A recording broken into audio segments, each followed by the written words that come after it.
Welcome to yet another episode of Variety Race.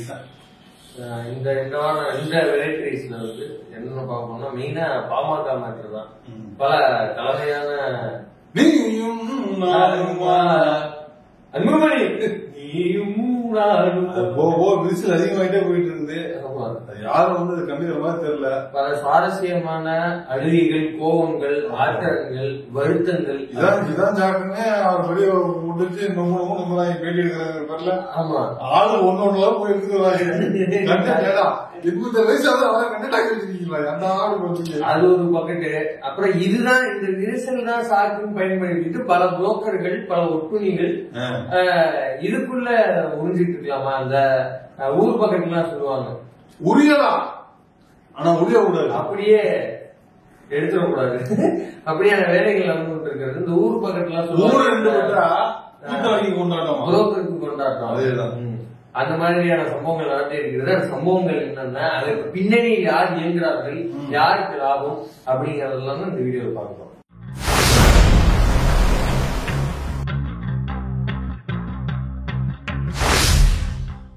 Variety ரைஸ்ல அந்த பாமக மேட்டருக்கு போறதுக்கு முன்னாடி ஒரு முக்கியமான செய்தியை வந்து பேசியாக வேண்டும். சிவகங்கை மாவட்டம் திருப்புவனம் பகுதியை சேர்ந்த அந்த பத்ரகாளியம்மன் கோயில்ல ஒரு ஆமா, அந்த கோயில வந்து பணிபுரிகிற தற்காலிக ஊழியராக இருக்கக்கூடியவர் ஒரு செக்யூரிட்டி அஜித்குமார் என்பவர். அவர் வந்து விசாரணைக்காக அழைத்து செல்லப்பட்டு திருப்புவனம் அந்த போலீசாரால் விசாரணையிலே வந்து கஸ்டடியில் கொல்லப்பட்டிருக்கிறார். இந்த சம்பவத்தை யூடியூபர்ஸ் உண்மையாக கண்டித்து கொண்டிருக்கிறது. அது மட்டும் இல்லாம இவ்வாறான தவறு யார் செய்திருந்தாலும் தனிப்பட்ட கண்டனமும் தெரிவிச்சுங்க. மூத்தோரின் அடிப்படையில் முதல்ல அது மாதிரி இந்த மாதிரியான சம்பவங்கள் யார் செய்திருந்தாலும் அரசு வந்து கண்டிப்பாக அவர்கள் வழக்கு பதிவு செய்து உச்சபட்ச தண்டனையை பெற்றுத்தர வேண்டும். அரசு பெற்றுத்தருங்கிற நம்பிக்கை இருக்கிறது. இப்ப இந்த சம்பவத்தை ஒட்டி இதுல சில பேர் வந்து குளிர்காஞ்சிட்டு இருக்காங்க, சில பேர் ஃபேக் நியூஸ்களை போட்டுட்டு இருக்காங்க. இந்த சம்பவத்துல வந்து காரணமான 6 காவல் அதிகாரிகளும் ஒரு குறிப்பிட்ட சாதியை சேர்ந்தவர்கள் ஒரு வழங்கி பார்ப்போம். ஆமா, இது எதுக்காக? ஆமா, அந்த பகுதியில வந்து பெரும்பான்மையாக இருக்கக்கூடிய வந்து ஒரு 2 பிரிவுக்கு இடையே ஒரு சந்தேகம் ஊட்டி விடுற வேலையாக சில பேனாக்கள் இந்த வேலையை செய்யுது. அப்புறம் அதையும் ஃபேக்சர் பண்ணி சொல்லிட்டாங்களா? ஆமா, அது இன்னமும் இருக்குது. அவங்க வந்து விசாரணையின் போது மாரடைப்பு ஏற்பட்டு இறந்துட்டாரு அப்படின்னு அப்புறம் முதல்வர் வந்து அது குறித்து பேசியதாக ஒரு ஃபாக் நியூஸ் எதுவும் இல்ல. இப்போதைக்கு அது ஒரு கஸ்டடியல் டெத். 6 பேரை வந்து சஸ்பெண்ட் பண்ணிருக்காங்க. இப்போதைக்கு அது நடந்திருக்குது சொல்லியிருக்காங்க. இப்ப நம்ம பேசிட்டு இருக்க நேரத்தில் உடற்கூறாய்வுடைய முடிவு ஒண்ணு வரல. அது வந்ததுக்கு பின்னாடி அது வந்து வழக்கு பிரிவாக மாறணும்னு சொல்றாங்க. எது எப்படியோ நாம வந்து இந்த கஸ்டடியல் டெத் எப்போதும் அந்த மாதிரியான விஷயங்கள் ஏற்கனவே அதிமுக ஆட்சியை வந்து பெனிஸ் ஜெயராஜ் வழக்கு அப்பயும் நம்ம வந்து கண்டிச்சோம். இப்பயும் கண்டிக்கிறோம். இது நடக்க கூடாது. ஏன்னா இப்ப நம்ம வந்து இன்னொன்னு சொல்லுவாங்க, மாவுகட்டா வலிக்கி விழுவது. எனக்கு பர்சனலா வலிக்கி விழுவது எனக்கு எப்போதுமே உடன்பாடு இருந்தது கிடையாது. நான் ஆதிக்க மாட்டேன். அது வலிக்கி விழுவதுல இருந்து மாவு கட்ட போறதுல இருந்து அதோட எக்ஸ்டென்ஷன் தான் இங்க வந்து நிக்குது. நம்ம இது குறித்து வந்து நிறைய பேர் வந்து தோழர்கள் நிறைய பேர் பேச சொல்றது காவல்துறைக்கு ஒரு ஓரியன்டேஷன் தேவைப்படுகிறது. எல்லா இடத்துலயும் நடந்துட்டு தான் இருக்குது. மென்டல் ஹெல்த் எதுவும் சரியில்லையா, எதுக்கு இந்த மாதிரி பண்றாங்க, காவலுக்கான அழுத்தத்தை குறைப்பதற்கான வேலைகளை இன்னும் கொஞ்சம் தீவிரமா பண்ணணும். ஏன்னா முன்னாடி வந்து சுழல் முறையில வந்து விடுப்பா அந்த மாதிரி விஷயங்கள்லாம் செஞ்சிருக்காங்க. ஆனா இன்னும் கொஞ்சம் தீவிரத்தன்மையா அதை செய்யணும் அப்படிங்கறத இதை நிப்பாட்டுவதற்கான வழிகள்ல இதுவும் ஒண்ணு அப்படின்னு சில தோழர்கள் சொல்றாங்க. அப்ப அதையும் அரசு வந்து கருத்தில் கொள்ள வேண்டும். ஏன்னா இதுக்கு மேல நடக்காம இருப்பதற்கு 2 விஷயம் தான் செய்ய முடியும். ஒண்ணு இந்த ஓரியன்டேஷன் விஷயங்கள், இன்னொன்னு வந்து இவங்களுக்கு இந்த சம்பவத்துல ஈடுபட்ட அந்த காவல்துறையினருக்கு கொடுக்கப்படுகிற அந்த உச்சபட்ச தண்டனை இன்னும் திரும்ப உள்ள சஸ்பெண்ட் பண்ணி உள்ள சேர்த்துட்டு திரும்ப ஒரு ப்ரமோஷன் கொடுக்கறது கேட்டா இல்லங்க, அது வந்து ஒரு சர்வீஸ் நடைமுறையில் கொடுக்குறது அப்படிலாம் சொல்லக்கூடாது. தண்டனை தண்டனை தான். பொதுமக்களுக்கு என்ன தண்டனை கொடுக்குறீங்களோ அதான் ஒண்ணுதானே. அப்ப அதே தண்டனை இவங்களுக்கு வழங்க வேண்டும் என்று கேட்டுக்கொள்ளப்படுகிறது. இப்ப பாமக மேட்டருக்கு வருவோம். பாமக வந்து பேச வேண்டிய விஷயம் என்ன? ஆமா, ஏன்னா ஊருக்கே தெரிஞ்சவங்க ட்ரம்ப் வந்தா இன்னும் ட்ரம்ப் ஆமா எல்லாருமே வந்தாங்க, எல்லாரும் பேசியாச்சு. எதுக்குமே 2 பேரும் ஆசைப்படாத மாதிரி தெரியல. அதனால நான் என்ன பண்ண போறேன், ட்ரம்ப்புக்கு வந்து ஒரு மேல் போட போறேன். ஏன்னா உலகத்தோட எல்லா பிரச்சனையும் எல்லாம் தீர்த்து வைக்கிறாப்ல. இந்த மாதிரி எதிர்ப்பு பிரச்சனை எங்க போனாலும் ட்ரம்ப் என்ன பண்றாப்லன்னா இப்ப சொல்லிட்டு பேசி வச்சுட்டு அதை சொல்லுவாங்க ஹலோ அப்படின்னு சொல்றது மாதிரி, மை நேம் இஸ் ட்ரம்ப் அப்படின்னு இன்ட்ரோடியூஸ் பண்ணிக்கிற மாதிரி, எந்த மேல ஏறினாலும் நான் தான் இந்தியா பாகிஸ்தான் மோடி கூப்பிட்டு நான் வியாபாரம் தரேன்னு சொன்னேன், சரிட்டாரு. இதுவரை 18 முறை சொல்லியிருக்காரு. அப்படியா? அது எதுக்குமே இந்திய அரசாங்கமோ அல்லது பிரதமர் மோடியோ யாருமே இந்திய அரசு வந்து இந்த வரைக்கும் மறுக்கவே இல்லை. அப்பனா உண்மைதான். ஏதோ நாங்க 2 பேரும் பேசி மறுக்கிறோம்னா அது வேற. உலகத்துல இருந்து பேசி சொல்றாங்க 18 வாட்டி இல்லையா? எவ்வளவு பெரிய நாட்டா அமெரிக்காரனே பயப்படுறான் சார். உண்மை சொல்ல பயப்படுறான் இல்ல. ரொம்ப சிம்பிள். ட்ரம்ப் பேசுறது குறித்து வெளியுறவுத்துறை அமைச்சரும் இருக்காரா இல்லையா? சங்கியிலிருந்து யோகிக்கோ மோடிக்கோ அமித்ஷாக்கோ கூட இவ்வளவு காகிதம் அடைஞ்செல்லாம் போஸ்ட் பண்ணாங்க. ஜெய்சங்கருக்கு கண்ணுல இருந்து தீ பிழம்பா வந்துட்டு இருக்கும். அவங்க எடிக்கப்படுறாங்க. அவர் போற பக்கத்துல வந்து இந்தியா பாகிஸ்தான் போற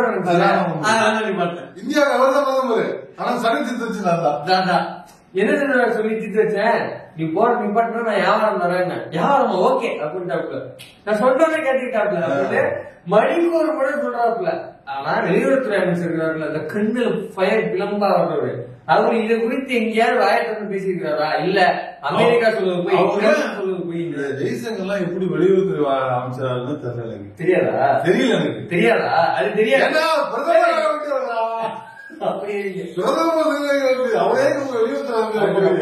அப்படி சொல்றேன். இல்ல அவரு அமெரிக்க ஜனாதிபதி எப்படி ஆனான்னு தெரியலன்றீங்கல்ல. அவரு ஆனது உங்களுக்கு தெரியாது. அது தெரியாது, அது உள்ள இருக்கும். ஆமா, எப்படி ஆனாது அது என்னங்கிறது கொஞ்சம் உள்ள இருக்கும், அது வெளில தெரியாது. தலையை பார்த்தா கண்டுபிடிச்சலாம். மோடி குறித்து எங்கேயாவது பேசுறாப்ல? ரேலிக்கெல்லாம் போறப்ப சிந்தூரை காப்பாத்துக்கிறேன், சிந்தூரை நான் இது செய்கிறேன், இந்திய பெண்களுக்கு சிந்தூரை நான் தான் கொடுக்கிறேன் அப்படிலாம் சொல்றாப்புல. ட்ரம்ப் சொல்றத பத்தி எங்கேயாவது பேசுறாரா? சார் அமெரிக்காரனுக்கு பயப்படான் சார் அப்படின்னு. அமெரிக்கா பயப்படான் சார். அந்த ட்ரம்ப் வந்தாதான் இந்த ராமதாஸ் அன்புமணி ராமதாஸ் பிரச்சனைய வைக்க முடியும். அவ்வளவு பிரச்சனை போயிட்டு விலகல் ரொம்ப ஜாஸ்தியாயிட்டே இருக்குது. ஒரு 60 நடந்திருக்குது. பிரச்சனையை முடிச்சு வைக்கிற மாதிரி ஒரு சுமூகமான ஒரு நடந்திருக்குது. 60 நடந்தது மிகப்பெரிய விஷயம். 60 வருஷம் தாம்பத்திய வாழ்க்கைங்கிறது மிகப்பெரிய விஷயம் தான். அதுக்கு ஒரு விழா நடந்திருக்குதியா? ஊர்ல உள்ள எல்லாரும் அவங்க குலகுட்டி சொல்றாங்க, பேரம்பேசி முக்கியமான ஊர் போகலையா? அன்புமணி குடும்பத்துல எல்லாரும் நீ போட்டோ எடுக்கிட்டு ஊர் போகவே இல்லை. ஒரு சுமூகமான சின்ன போய் எல்லாரும் யாரும் அக்கறை கட்சி பேரம்பேச்சில இருப்பாங்கல்ல, என்ன பிரச்சனை இருந்தாலும் அன்னைக்கு பேசி தீர்த்துக்கலாம். 1000 பிரச்சனை இருக்கு. நான் என்ன சொல்றேன், கட்சி பிரச்சனை 1000 பிரச்சனை இருந்துட்டு போகுது. அன்னைக்கு போயிட்டு ஒரு 2 நிமிஷம் தலையை காட்டி அவங்க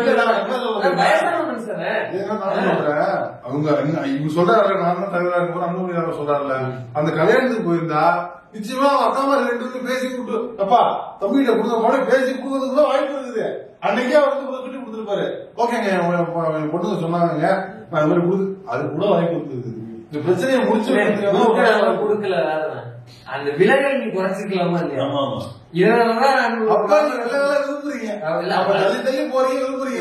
தள்ளி இருக்குன்னு அது எவ்வளவு தள்ளி போயிட்டாப்லன்னா டெல்லி கிளம்பி இருக்கிறாரு. டெல்லியா? டெல்லி பயணம். ஆமா, ஏதாவது போயிருப்பாரு, ராஜ்யசபா பார்லிமெண்ட் போயிருப்பாரு. பார்லிமெண்ட் நடக்கிறப்ப இப்ப பார்லிமெண்ட் சர்ச்சை இப்ப போங்க பார்லிமெண்ட்டுக்கு. எதுக்கு போவாரு? அமித்ஷா பத்தி அப்ப சொல்ல என்ன கேக்குறேன், அமித்ஷாவுக்கு ட்ரம்புக்கு ஒரு வேலை இல்லையா? என்ன பஞ்சாயத்து வேலையா இருக்கு? அவங்க எவ்வளவு மணிப்பூர் விஷயத்தை பாக்கணும், விஷயத்தை பாக்கணும், ஆபரேஷன் சிந்து எவ்வளவு வேலை இருக்குது. அதை விட்டு அப்ப முள்ள பேசிக்கிதான் வேலையா? வேற என்ன வேலைன்னு கேட்கறாரு. வேற என்ன வேலை? உனக்கு என்ன வேலை? உனக்கு என்ன வேலை? உனக்கு என்ன வேலை? ராமதாஸ் கேக்குறாரு, ஸ்டாலினை பார்த்து கேட்டாருல, இப்ப அன்புமணி பார்த்து உனக்கு அங்க என்ன வேலை? உனக்கு டெல்லியில என்ன வேலை? டெல்லியில என்ன? நான் வந்து அமித்ஷாவோட பேசணுமா? எனக்கு அவமானமா இருக்கு. அப்புறம் அமித்ஷா உட்காந்து சொல்லுங்க. இப்ப அதான் சொல்றேன், அமித்ஷா வந்து எதெல்லாம் டீல் பண்ண, கட்சியை உடைக்கிறது சேர்க்கறது போய் இப்ப குடும்ப பிரச்சனை வரைக்கும் டீல் பண்ண வந்துட்டாரு ஒரு உள்துறை அமைச்சர். அது இல்லையா, ஏதோ ஸ்டாலின் அவர்கள் தான் அந்த பிரச்சனையை வந்து இது பண்ணிட்டு இருக்காராம். அப்படி ஒரு அது போறதுக்கு முன்னாடி இப்ப இந்த பஞ்சாயத்தே இங்க ஹைலைட் ஆகுதுன்னா, இந்த இவங்க குடும்ப சண்டை வந்து வாரக்கணக்காக நடந்துட்டுதான் இருக்குது. இப்ப அது ஒரு 2022 முத்து முத்து படத்தை பார்த்துட்டு போட்டிருக்காரு. அருமையான படம் அப்படின்னு அப்பா அம்மா மதிக்காம இப்ப இல்ல அவர் ட்விட்டர்ல போட்டிருக்காரு. அவர் ட்விட்டர் நம்ம வந்து பெருசா நமக்கு தெரியும். அவர் வந்து அப்பயே ஒரு ஆஃப் மோட்ல இருந்திருக்காரு. இல்ல அப்பெல்லாம் வேலை நம்ம எல்லாமே பாக்குறது இல்ல. இந்த பிரச்சனை அங்கேயே ஸ்டார்ட் ஆயிருச்சு. எது பேசாம திண்டு போடுறது பேசாம கிடக்கணும் அப்படின்னு சொல்லிட்டு அப்ப அனுமதி அப்பயே அந்த கூறல்ல போட்டதான் அதுக்கப்புறம் தலைவர் நீ என்ன சொல்றது அப்படின்னு தலைவர் ஆரம்பிச்ச இந்த வேள்விதான் இந்த தர்மயுத்தம் தான் போயிட்டு இருக்குது. இப்ப எந்த இடத்துல உச்சகட்டம் ஆயிடுச்சுன்னா, ஒரு ஃப்ளோவுல ஐயா வந்து 5 வருஷமா ஐயாவா இல்ல குழந்தையா இருக்கிறாங்க, பூரா கொலகாரங்களும் கொள்ளக்காரங்களும் இறந்த பழகிக்கிறவனுக்கு எல்லாம் பொறுப்பு கொடுத்துருக்காரு அப்படின்னு பேசிட்டாப்புல. இதெல்லாம் நமக்கு என்ன பேசிட்டாப்புல. அன்புமணிக்கு நமக்கு என்ன கேள்வினா, நீங்க யாரு முதல்ல? நீங்க யாரு ப்ரோ? அன்புமணி ராமதாஸ் அப்படின்னு பின்னாடி இருக்கிற அந்த தகுதியை தவிர பாமகவினுடைய செயல் தலைவராகவோ தலைவராகவோ ஆவதற்கு உங்களுக்கு என்ன தகுதி அப்படின்னு கேட்பாங்களா இல்லையா மக்கள்? நீங்க எப்படி ஒன்றிய அமைச்சரா நீங்க சொல்லுங்க. ராமதாஸ் அப்படிங்கிற அவங்களுடைய இதனாலதான் நீங்க ஆனீங்க.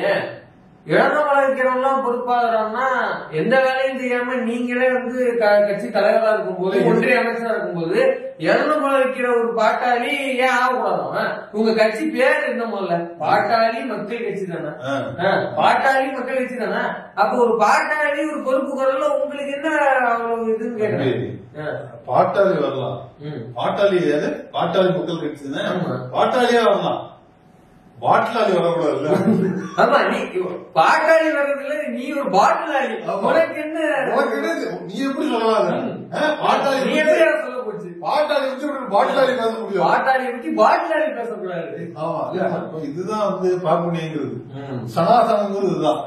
இறந்த பழம் வைக்கிறவன் என்ன இருந்தா, இல்ல உப்பு வைக்கிறவனா இருந்தா, இல்ல கருவாடு வைக்கிறவன் தான் உனக்கு எங்க ஏன் வரக்கூடாது? அது தெரிஞ்சுதாங்க. எல்லாரும் எங்க இருந்து வந்தாங்க? எல்லாரும் அப்படி வந்தவங்க.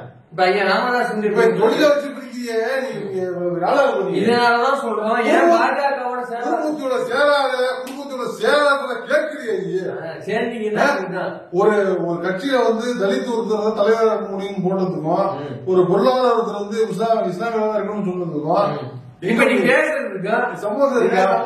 இதனாலதான் ஐயா ராமதாஸ் சொல்றாரு போல் இருக்கு. இவன் வேணாம், இவனுக்கு ஒண்ணும் தெரியல, ஆக மாட்டான். இறந்த பழம் வைக்கிறது பிரச்சனை கிடையாது, கஞ்சா தான் வைக்க கூடாது.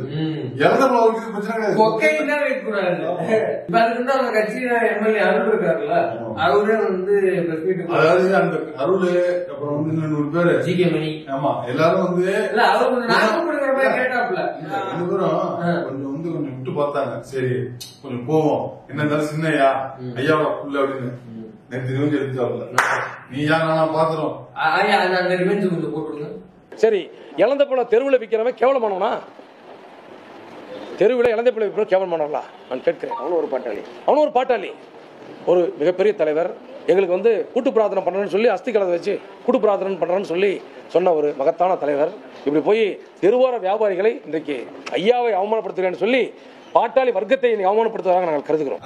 ரொம்ப டென்ஷன் ஆயிட்டாப்ல. என்ன இருந்தாலும் எல்லாருமே சோறு சாப்பிடுவாங்க. முன்னாடியே டென்ஷன் ஆயிட்டாரு. அது எந்த இடம்னா, இவரு நெஞ்சு வச்சு அட்மிட் ஆனாப்ல, அட்மிட் ஆகி டிஸ்சார்ஜ் ஆகிட்டு அப்புறம் கூட்டு பிரார்த்தனை பண்ணணும்னு சொல்லி அன்புமணி அனௌன்ஸ் பண்ணாரு. உடனே அவர் டிஸ்சார்ஜ் ஆனதுக்கு அப்புறம் அன்புமணியோட ஆதரவாளர்கள் போய் இவரோட பேஸ்புக் பேஜுக்கு கீழே நெஞ்சுலின்னு சொன்ன சிரிச்சுட்டே வர, அப்படி வர அப்படி வர சொன்னாங்க. ஆள் டென்ஷன் ஆயிட்டாப்ல. அப்ப ஒரு நீண்ட போஸ்ட் ஒண்ணு போட்டாப்ல, என்னோட எஸ்டிடி என்னன்னு தெரியுமா, அன்புமணி நான் என்னென்ன வேலை பார்த்திருக்கேன் தெரியுமா, நீ யார்?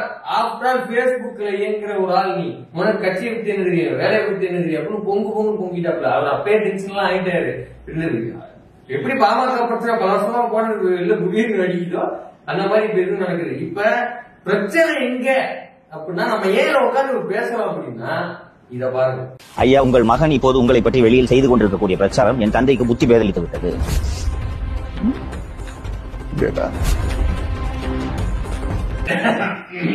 என்ன நினைக்கிறேன்னா, என்ன ஊடகவியலாளர் வேலையை பார்த்து வரப்ப அதுல என்ன பிரச்சனை உனக்கு? கேமரா ஆஃப் பண்ணி போட்டு மம்மி டேடி பேசிட்டு அவங்களாம் ஊடகவியலாளர்னா இல்ல இவன் ஊடகவியலாளர்னா அப்ப இவங்க என்ன சொல்லுவீங்க? என்ன இருந்தாலும் ஜென்ராம் சார் யாருப்பா சொல்லுவீங்க? இவனை ஊடகவியலாளர் இருந்தீங்கன்னா இப்ப ஜென்ராம் சார் யாரு? செந்திலாளனா யாரு? என்ன இருந்தாலும் ஒரு பேனா, ஒரு கேமரா, ஒரு ஸ்டாண்டு, கேமராமேன் வச்சுட்டு போறாப்புல கேள்வி கேட்கறோம். இதுல நம்ம என்ன சொல்ல முடியும்? இதுக்கு பதில் சொல்ல ஒத்துக்கிட்டாருல, அவரை தான் நீங்க கேட்கணும். அவர்தான் ஆமா, இவரை என்ன கேட்பீங்க? பதில் எனக்கு கொடுக்க முடியாதுன்னா கொடுக்க முடியாது. இப்ப நாம போய் கேட்டா கொடுத்துருவாரு. ஏன்னா அவர் பேசுறது யாரும் இல்ல. ஒரு மணி நேரம் பேசணும். அவருக்கு அவருக்குள்ள கூட உட்காந்து பேசணும்னு ஆசை. அவரு வயசுல உள்ள எல்லாத்துக்கும் இல்ல, அவருக்குள்ள பேச தயாரா இல்ல. அவர் அனுசாரம் பேசுவேன், குருமூர்த்திட்டு தான் பேசுவாங்க. அவர் வந்து அவரோட பேச ஆசை இல்ல.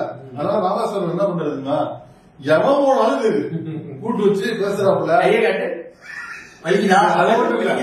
அது மட்டும் இல்ல, பேச்சுக்கு நடுவில் அழுதுறாப்புல. நமக்கே கஷ்டமா இருக்கு சமயத்துல பார்க்கும்போது.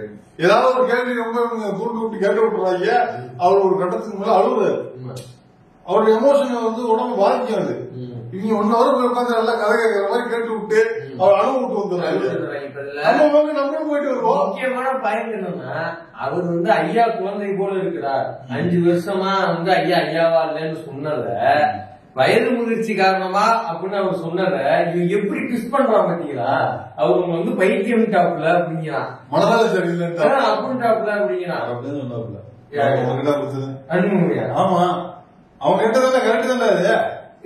அவர் வந்து ஐயா குழந்தை போல இப்ப வயசாயிடுச்சு. நம்ம வீட்டுல பெரியவங்க இருப்பாங்க, ஒரு கட்டத்துக்கு மேல ஒரு 80 வயசு 100 வயசு ஆயிடுச்சு அப்படின்னா அவங்க குழந்தை போல பேசுறாங்க அப்படின்னு நம்ம சொல்லுவோம். அத போய் பைத்தியம்னு சொல்றோம்னு இப்ப நம்ம குடும்பத்துல நம்ம அப்படி சொல்லுவோமா? இல்லன்னா சரி அப்படின்னு நீங்க இல்ல, குழந்தை போல கொஞ்சம் மனநிலை சரியில்லாம கொஞ்சம் ஒரு இன்செக்யூரா ஒரு வந்து ஏக்கமா கேட்கறது உள்ளதுதான். நான் என்ன சொல்றேன், அப்படி அவர் சொல்லிட்டாருன்னு அப்படி அர்த்தமே எடுத்துக்க. அது அவங்க குடும்பத்துக்குள்ள பிரச்சனை, கட்சிக்குள்ள பிரச்சனை. பேசிட்டாப்ல, ஜிகே மணி பேசுவாப்ல, நீ யாரு? உனக்கு இங்க என்ன வேலை? உனக்கு இங்க என்ன வேலை? உனக்கு இங்க என்ன வேலை? அதை கேட்கணுமா இல்லையா? நம்ம இவன் ஏன் இங்க போய் இந்த வேலை கேட்கலாமா? அறிவு இருக்கு அவனுக்கு. இதே உனக்கு ஏதோ இதுவா மேடா வெளில பேசிக்கிறாங்க, உனக்கு எதுவும் அதுவா மேடம் கேட்டா உனக்கு கேட்டா உனக்கு இருக்கிறது சொன்னா கோபம் இல்ல. இவன் ஏன் இந்த வேலையை பாக்குறான்? எதுக்காக கஞ்சா சங்கராங்க போய் இப்படியான பிளவு இன்னும் பெருசு கொடுத்தோம் அப்படின்னா இத பாருங்க தெரியும். திரை கதை வசனம் டைரக்ஷன் வந்து முத்துவேல் கருணாநிதி மகன் மு.க. ஸ்டாலின், பின்னணி பாடகி பி. சுசீலா. ராமதாஸ் மறைமுகமாக திமுகவிற்கு உதவி செய்ய வேண்டும், அதிமுக பாஜக கூட்டணியை வீழ்த்த வேண்டும், தன்னுடைய சொந்த கட்சியிலே தனது வன்னியனை மக்களையே கொலை செய்ய முடிவு செய்துவிட்டார். இந்த பைத்தியம் அவசூர் பைத்தியம், அட்ராசிட்டி பைத்தியம். இப்ப பேசுறது எவ்வளவு அபத்தமா இருக்குது. நல்லா புரிஞ்சுங்க லைனப்ப. கஞ்சா சங்கர் போறான், போய் அவர் இன்னும் கொஞ்சம் டியூன் பண்ணி தூண்டி விடுறான். அதே லைனப்ப புடிச்சு அதிமுக ஒருத்தர் என்ன சொல்றாரு, எவ்வளவு கேவலமான ஒரு நரேட்டிவ் சொல்றாரு. அப்ப பாமகக்குள்ள இந்த விரிசல் இப்படியே கண்டினியூ ஆகணுங்கிறது யாரோட விருப்பமா இருக்கும்? தெரியுதா? யாரோட விருப்பம் தெரிஞ்சு போச்சா? இப்ப நான் இந்த பிசிடியே கேட்கறேன். அவர் வந்து 1000 கூட நமக்கு கருத்து முரண்பாடு இருக்கு, இருக்கா இல்லையா? நம்மளே எவ்வளவு வீடியோல போட்டு குழந்தைருக்கோம், எவ்வளவு கேள்வி எடுத்துருக்கோம். ஆனா என்னதான் இருந்தாலும் ஒரு வயதுல இருந்து முதிர்ந்த ஒரு நபர், அவரை பத்தி என்ன வேணா விமர்சனம், அவர் பெட்டி வாங்கிட்டாரு அப்படின்னு கூட அபத்தமா பேசிட்டுப்பா, ஆதாரம் இல்லாம பேசிட்டுப்பா. ஆனா அவங்களுக்கு கேர் டேக்கரா இருக்கிற ஒரு ஆமா யாரு இப்போ வீடியோல ஒரு பேர் குறிப்பிடுறாரு, அவங்க வந்து அத வந்து அவங்க நர்ஸ், அவங்க நல்லா தெரியும். நம்ம இதை பத்தியே நம்ம ஏற்கனவே பேசிருக்கோம். ஆமா, அவங்க வந்து ஒரு நர்ஸ், அவங்க கேர்டேக்கர், அவங்க பாத்துக்கிற ஒரு நர்ஸ். அவங்களோட இணைச்சு ஒரு வயசான மனுஷனுக்கு பேசுறிய, உனக்கு எல்லாம் ஏதாவது வந்து அறிவு இருக்குதா? இதெல்லாம் வந்து எவ்வளவு அபத்தமான விஷயம் இருக்கு. தெரியல அவங்க என்ன அடிப்படையில பேசுறாங்க தெரியல. அந்த நிகழ்ச்சி சொல்லிட்டாப்ல நாங்க இஷ்டமானவங்க பேசக்கூடாது பொது வெளியில அப்படின்னு. இல்ல நான் ஆர்எஸ்எஸ் பேசுறேன். இல்ல இது எவ்வளவு கேவலமா இருக்கு பாருங்க. இப்ப ஒண்ணும் கிடையாது. இப்ப தலைவர்கிட்ட இதே போல பாமக பிரச்சனையை பத்தி போய் கேக்குறாங்க. ஐயா இந்த மாதிரி பாமக பிரச்சனை போகுது என்ன நினைக்கிறீங்க யூனிவர்சிட்டி எல்லாம் கேக்குறாங்க. அது வந்து தலைவர் வந்து நீட்டா சொன்னாப்ல பாருங்க எங்களுக்கு உங்களுக்கு 1000 கருத்து முரண்பாடு இருக்கு. இதே ராமதாஸுக்கு முன்னாடி நூற்றாண்டை ஒட்டி கட்சி ஆரம்பிச்சாரு. அப்ப 100 இடங்கள் சிலை வைப்பேன்னு சொன்னார் அம்பேத்கருக்கு. சொன்னது போல 100 வைக்க முடியலனாலும் முடிஞ்ச வரைக்கும் அவர் வச்சாரு. இன்னமும் வட தமிழ்நாட்டுல நாங்களே போய் நிறைய சிலைகளுக்கு மாலை போடுறோம். அது அவங்க கட்சிக்காரர்கள் அவர் நிறைய விஷயங்களை ஆரம்பத்துல சமூக நீதி இப்படின்னு சரியான பாதையில போனவர் தான் பிறந்துட்டாரு.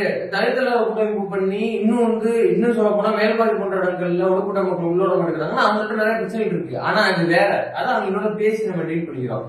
இடதுசாரி தன்மையோட ஆரம்பிச்ச கட்சி வலதுசாரி தன்மையா போய் நிக்குது. காரணம் என்னன்னா பொதுவெளியில ராமதாஸ் அவர்களை மரியாதை குறைவா அன்புமணி நடத்துறாரு. அது ரொம்ப தப்பான விஷயம் இல்லையா? நீங்க இப்படி இடம் கொடுக்க போயினா வலதுசாரிக்கு உள்ள வராங்க. அப்ப இந்த மாதிரி கட்சிகள் கொஞ்சம் பொறுப்பா தெளிவா நடந்துக்கணும். அப்ப தலைவர் இந்த விஷயத்தை எவ்வளவு பக்குவமா ஹேண்டில் பண்றாரு, எப்படி ஒரு விமர்சனத்தை வைக்கிறாரு பாருங்க. இப்ப இதே போல விசிகா இருக்கு அதே டிபேட்ல அந்நியாசனா இருக்கிறாரு. அவருக்கு இப்படி பேசுறாரா? இல்ல திமுக சார்ந்து ஆட்கள் இருக்கிறாங்க அவங்க இப்படிலாம் பேசுறாங்களா? அப்போ அதிமுக கான்சியஸா இப்படி பேச வேண்டிய தேவை என்ன? அப்ப இப்படி ஒரு அது உண்மையோ பொய்யோ அது எவ்வளவு கேவலமானதோ அருவருப்பானதோ அதை பத்தி கொஞ்சமும் நீங்க கன்சிடர் பண்ணாம அவங்கள கட்டி விடுவோம்.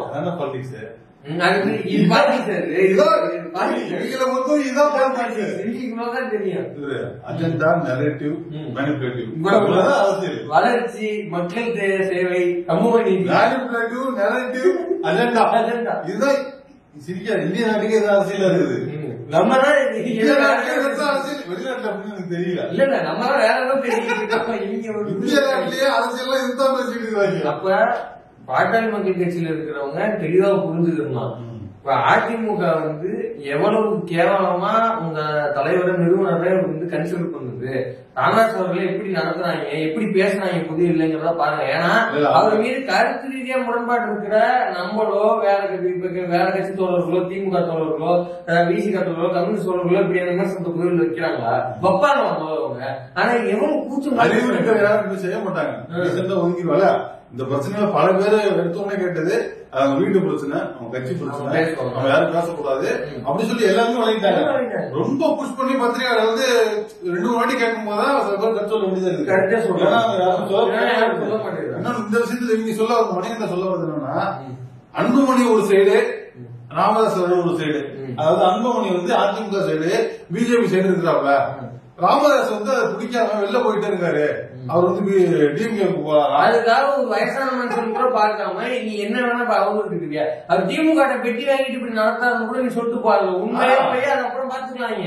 ஆனா ரொம்ப கேவலமா இருக்குது. இப்படியான ஒரு அதிமுககாரங்களோட அரசியல் கூட்டு உங்களுக்கு வேணுமான்னு பாமக தோழர்கள் அதாவது டிஎம்கேவோ இடதுசாரி தோழர்களோ பாமக வந்து விமர்சிச்சாங்க, அரசியல் ரீதியாக விமர்சிச்சிருக்காங்க.